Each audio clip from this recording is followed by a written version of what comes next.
We speak student. Beowulf, a la Shmoop. An introduction. And welcome to Beowulf, a la Shmoop. Here we go. What we gardina in gargnum, bjodginstium prim gefrunan, hudu aplingus ellen fremendum. And that was not Klingon, that was actually English in the era of Beowulf. And good luck spelling all that. So we're here with Dr. Deb talking about this. Beowulf's considered the first great work of literature written in the English language, and that was the English language, not Klingon. But you'll notice pretty quickly, this is not the English we use today. It's Old English, which is just bizarre stuff.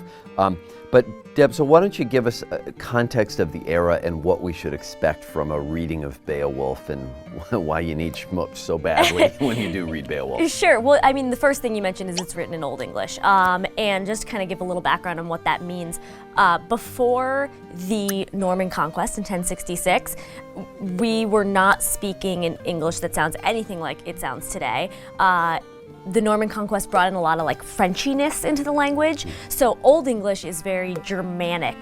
So it has German, like Latin, Norse, like Scandinavian sounds in it. So yeah, it basically sounds like someone is sneezing. And for those of us who missed school that day, the Norman conquest is the Nordic tribes coming down, basically taking over what's now England.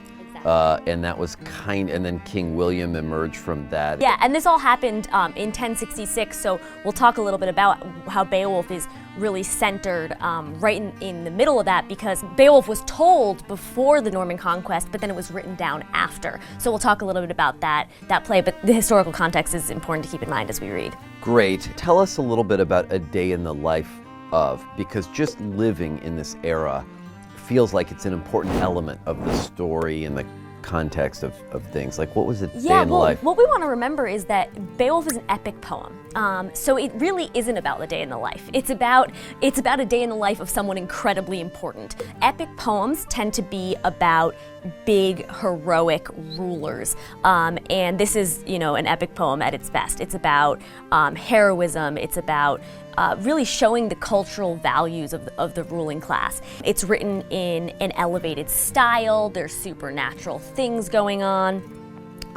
And through all this, we're able to see what was most important to the people who were telling the story. So, when you read Beowulf, you don't really get the idea of like what a day in the life was for Joe Schmo in the 5th century, or the 8th, 9th, 10th, 11th century when it was written. But instead, you get a day in the life of a hero who fights monsters. So it's a little different. What can we expect from a reading of Beowulf? What's the historical context of Old English? How did the English language change after the Norman conquest? Is Beowulf a day-in-the-life story? Why or why not? And that was the English language, not Klingon. What did the buffalo say to his son as he left for school? Bye, son.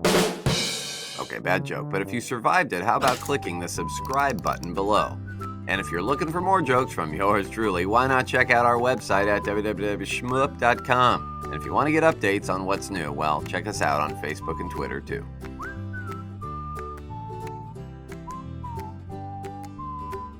Please check our Facebook and Twitter pages, please.